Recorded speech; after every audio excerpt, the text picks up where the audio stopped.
Hello guys, magandang gabi sa inyong lahat. Magluluto nga pala ako ngayon ng ginataang papaya na may malunggay at pinatuyong mga isda. Ayan. Ayan siya. Gagawin lang yung mga siguro. Ipiprito muna natin siya.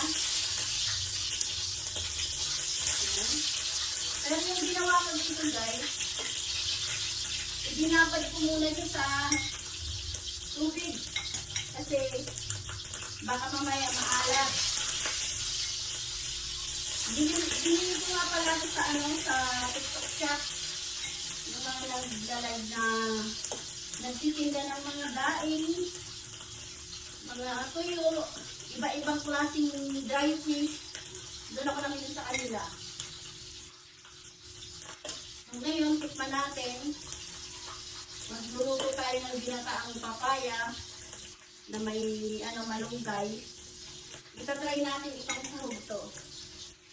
Yan, iprito ko lang muna siya. Itong nabili ko guys na na dry fish or tuyo. Ang dami niya. Ano bang klaseng isda to? Matambaka ba? Hindi. Nakalimutan. Andun sabi yung na yun. So ayan, ipiprito lang muna natin siya ng bahagya para naman yan, balik rin natin. Yung isda na to guys, ilapit ko sa inyo Ayan. Anong isda to guys? Ayan. Ginawa nilang tuyo. Ayan. Ang bilig. Alam niyo guys, kaya doon ako namili sa TikTok shop. Mura lang isang kilo. 70. Nagtanong kasi ng mga ganito sa palengke. Medyo may mahal-mahal din. Kaya habang nagla-live yung napa-order na ako dahil nga syempre mura. At na rin sa budget natin. Kaya ayun. Doon na ako nag-order. So ayan, toasted na siya. Ilagay natin siya muna dito. Ihango muna natin ito sa kahirapan. Ayan. Tapos, ilagay na natin itong sibuyas at bawang. Naghaluin lang natin. Humihingi ako ng pasensya sa inyong lahat.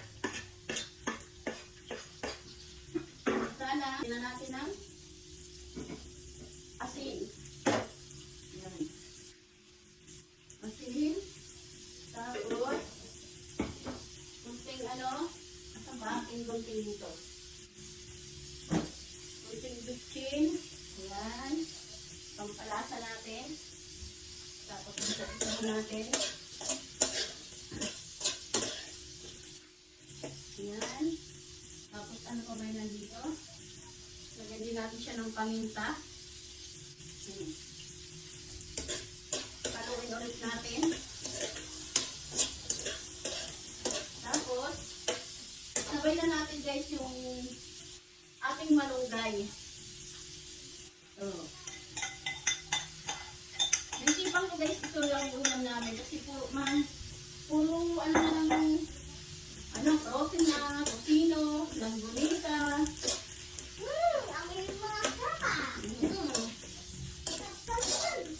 Manok. Pork. Palagi na lang ganon. Ito naman ang iulam natin. Masustansyang gulay. At itong malunggay, antibiotic din yan. Maganda yan sa katawan. Sige, ilagay mo lang ito.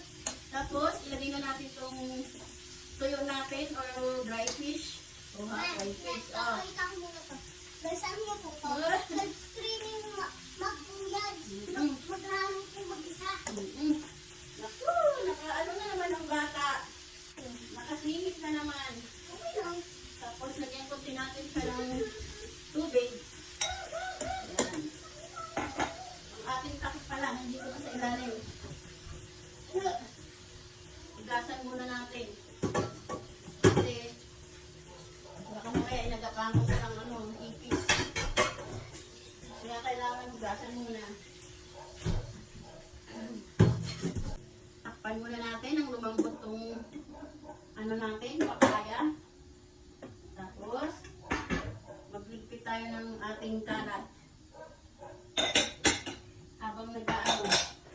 Tapos, ipanglalagay ko guys na panggata, itong Cook Mama. Masarap din naman to.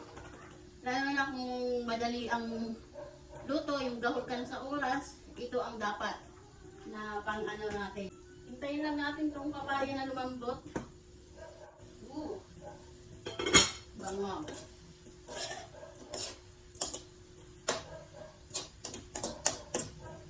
Sarap niya ha.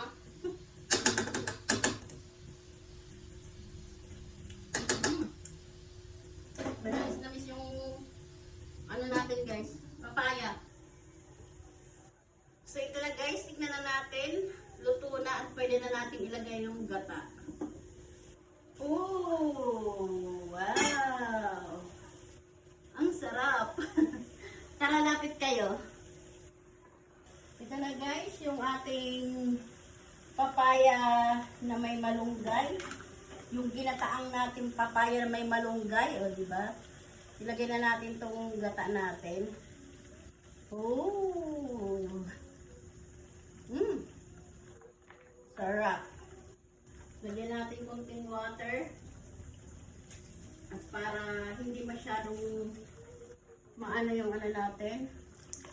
Diba? Ang sarap. Simpleng ulam. Masustansyang ulam. Yung sili dito, kaya lang hindi pwede. Tikman natin. Sarap. Lagyan natin siya ng kunting asin. Ayan.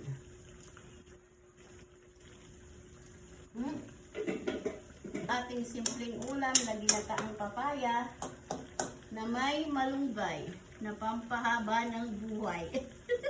At pwede na tayong magkain. Ooh! Sarap! Tikman natin muna ulit. Oh! Lamig ka ayo talaga. Lagay na natin dito sa ano natin. Sarap po.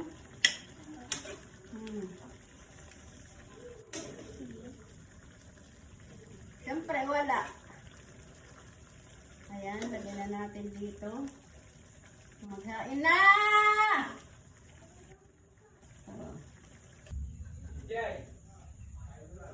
Ito na ang ginataang nating papaya guys. Tara, maghapunan na tayo. Kaunakid! Sarap, diba? Simpleng ulam, matipid na ulam.